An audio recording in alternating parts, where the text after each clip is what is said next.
Okay, happy Friday. You have reached day 55 of our Matthew Bible reading plan.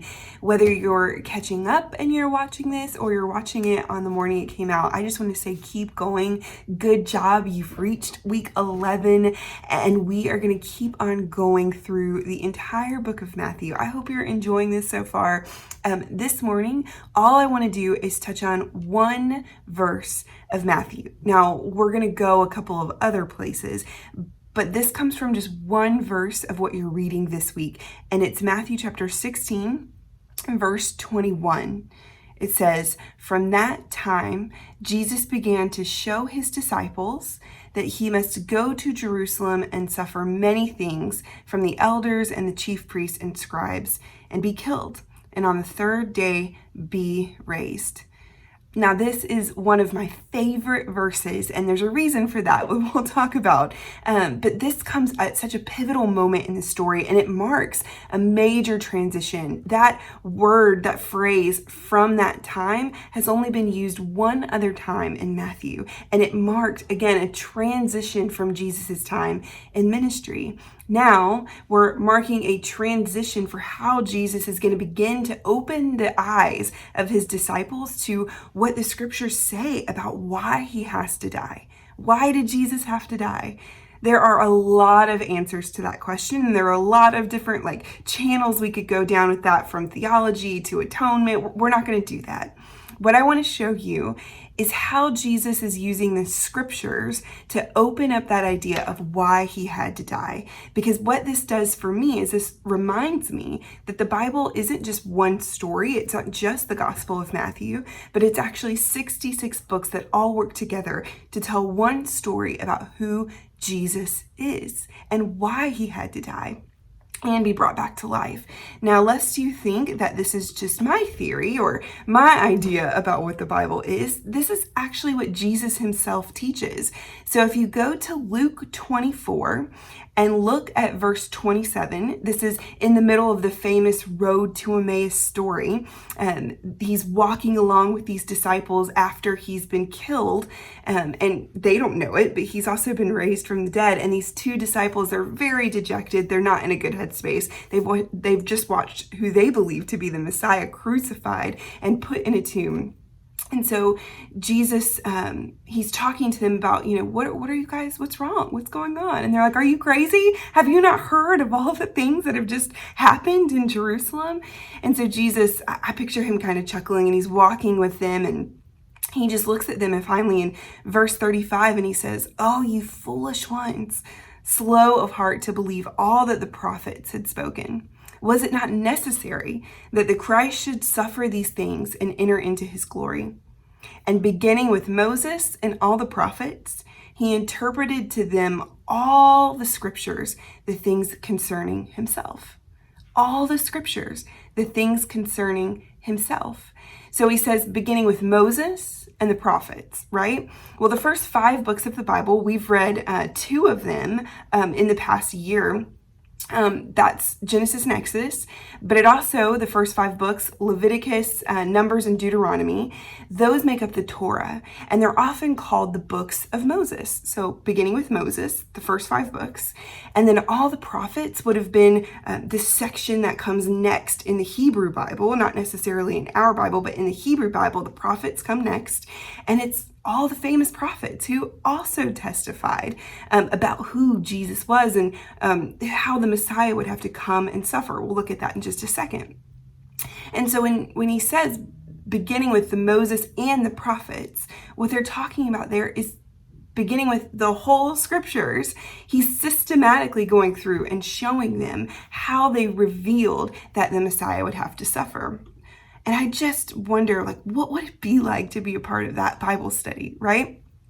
Here are 2 passages that I think Jesus would have at least stopped and touched on in this Bible study on the road to Emmaus about why he had to die.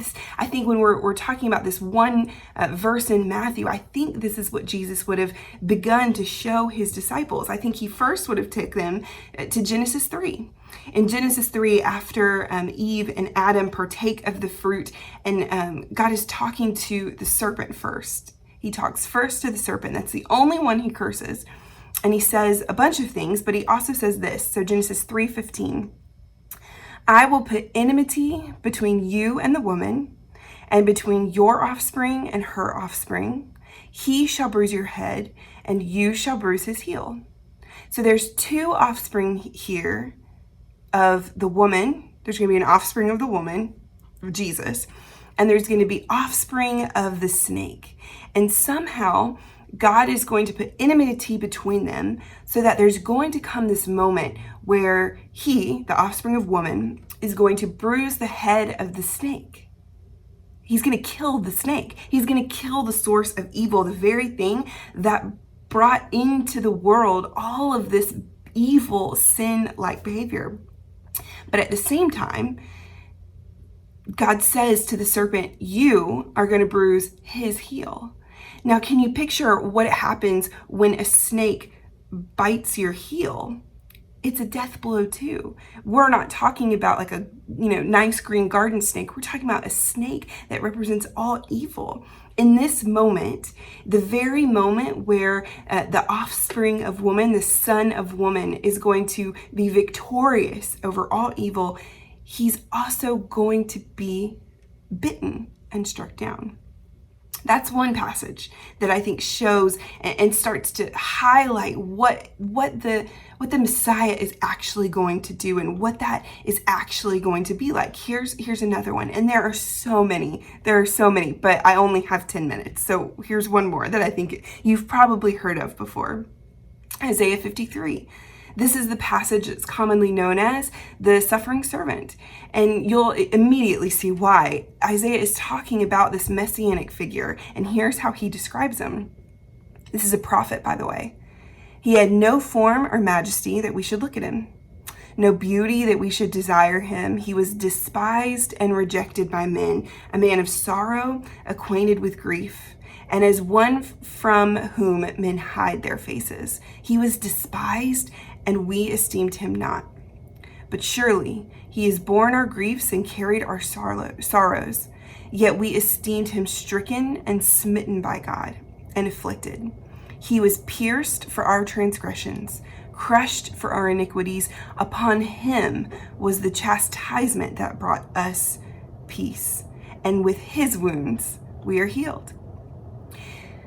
So we look back in Matthew at this incredible pivotal moment in Jesus' ministry, where from that time on, Jesus begins to open up the scriptures and show his disciples, look, the ideas that you have of me being this conquering hero, Peter, when Jesus tells him all of this, he has a really strong reaction. He says, no, you're not going to die. Are you crazy? This could never happen, is what he says. And Jesus reacts really strongly back. He says, get behind me, Satan. Because Jesus knows what his disciples haven't yet realized, which was all there for them in the scriptures. And he's going to unpack it for two of his followers later on the road to Emmaus, like we saw. But in this moment, and we'll see it a couple other times here in Matthew, Jesus opens the door and he allows his disciples a glimpse in. He's trying to tell them who he is. They get that he's the Messiah. We had that story just previous to this one at the when Peter confesses Jesus as the Messiah. But they don't yet understand exactly what that means. And so this is the pivotal moment where Jesus is trying to open the door and let them into what his mission is. He's going to try and explain it to them. And I don't think they're going to get it. They're not going to get it until much later. And we have the benefit, of course, of looking back at these scriptures and seeing their fulfillment. But I hope that you see that this moment in Matthew in 16:21 it's an important moment. It's a powerful moment. And may it remind you that the Bible that we're reading out of, it's not just about Matthew. It's not just this one gospel. It is a library that is one unified story. And the whole goal of all the story, all of the books of Moses, the prophets, the wisdom literature of the Old Testament, and now the New Testament as well, all of it is designed to point to the reality of who Jesus is and who he came to be for me and for you. Amen.